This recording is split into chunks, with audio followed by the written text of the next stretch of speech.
Thank you very much. It's a pleasure to be here this evening. And I think I need to start with a little bit of introduction about my background and the background of what I'm going to be presenting here. Partly because it's a good idea and partly because Walter told me that if I didn't do it, he'd come up here and do it for me. So Walter, you can stay in your seat and I'll do the best I can.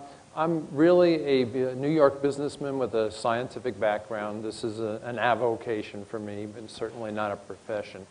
But fortunately, the business that I was working in back in 1993 involved using very low energy electron showers, in other words, very low energy electromagnetic forces to treat agricultural seeds. And the result was dramatic improvements that have been verified several hundred times by third parties like universities and seed companies and whatnot. So I was lucky to be in that frame of mind when in 1993, myself and my co-author Kai Hallberg stumbled into a situation at Avebury Henge in England, which is sort of the grandfather or the godfather of Stonehenge, where it looked like maybe something similar was going on here.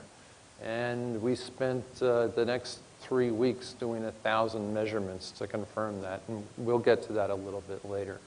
But the point is, it started us off on a quest that's been ongoing ever since, to go to one location after another. And so far, we've measured at over 80 sites personally, using standard scientific instruments, because one thing I wanted to make sure was that this was something that could be accepted by the scientific field in general, because they're standard instruments that anybody can use, and the forces are still there, and you can go back and confirm them.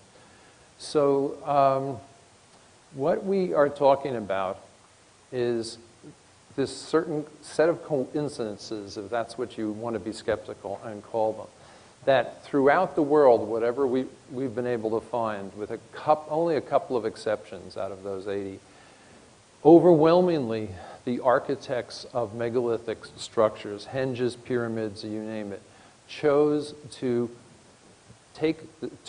site their buildings directly on top of a certain very special type of geology that dramatically amplifies the normal electromagnetic fluctuations that take place on the Earth every day. And that's the Earth that is the engine that drives all this. But they knew how to spot these spots where there was this special geology, and then they would design and then build out of materials that would further concentrate these energies several hundred%. And the interesting part is, coming from the state of mind that I was, it occurred to me, could they have been doing it in order to increase food production? Because that's what we were able to do with similar types of energies. So we started doing experiments in line with that, and as you'll see, we got repeated results that were statistically significant, often at high levels, that were exactly that. And when we get to the chronology and started to look at that, in location after location, these structures were being built usually at a time when there was a food crisis on hand because of the growth of population and the exhaustion of the soil in an era before 1000 BC. No one in the world knew anything about fertilizer or crop rotation. So soil was exhausted in 3 years, and you had to move to a new field. When all the land had been used up, you were in bad shape because your population had grown and your yields were falling. And so this was what I'd been working in, and this is why it occurred to me. So what we did was take some standard scientific instruments to these sites, and they included a fluxgate magnetometer measuring the magnetic changes in each spot. And these changes that I'm going to talk about here take place everywhere on the Earth, every day. The next one was an electrostatic voltmeter, which measures the electrification of the air or a stone that might be electrified. And the third was the special geological type electrodes that are used by the USGS that you simply stick in the ground, you connect by maybe 100 feet of wire, you get a voltmeter in the middle there, and it will measure these natural telluric currents that are simply natural electric currents running through the ground, okay? Now, the engine for all this is the Earth's magnetic field. And essentially every day, the strength of the Earth's magnetic field strengthens because of its interaction with the solar wind. Then it drops off at night and gets much weaker. Everywhere, every day. You know, your backyard, your bedroom, every spot on the Earth. Certain of these geologies will concentrate that, but we all experience this. Then what happens is in the pre-dawn hours, the few hours right before dawn, the geomagnetic field in every spot comes rushing back to closer to full strength very quickly in the few hours before dawn. It's the most dramatic time of the day for that type of change.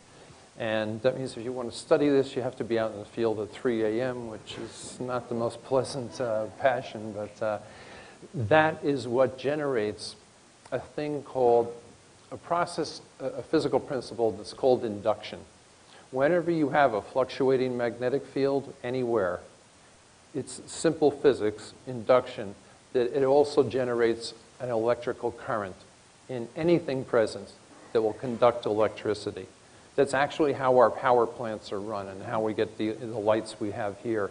Is the power plants that we have to put energy into are basically just moving a giant electromagnet past a giant amount of copper wiring and it generating an electric field every time that change happens that runs through the wires that becomes the lifeblood of our industrial civilization. So there's nothing mysterious about this. There's nothing esoteric. It's very well-known principles.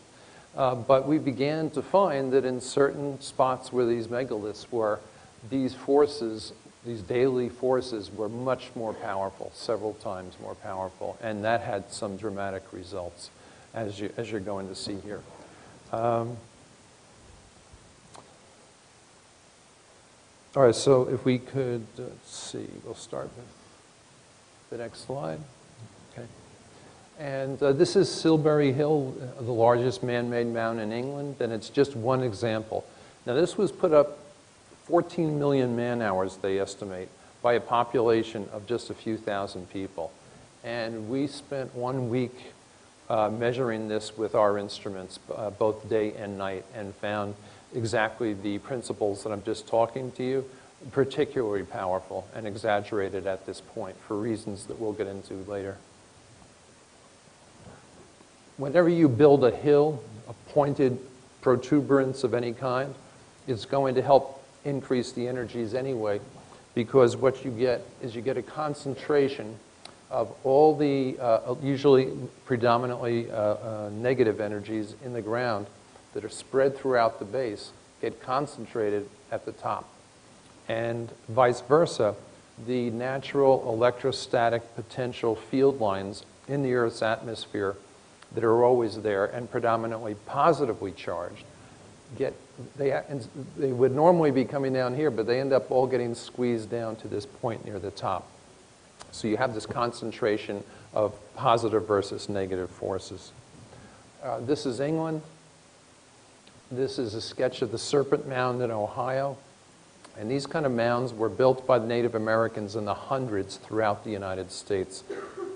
Many of them are still there. The appendix in our book lists dozens that are still open to the public today, where you can go see and you can experience these same forces yourself.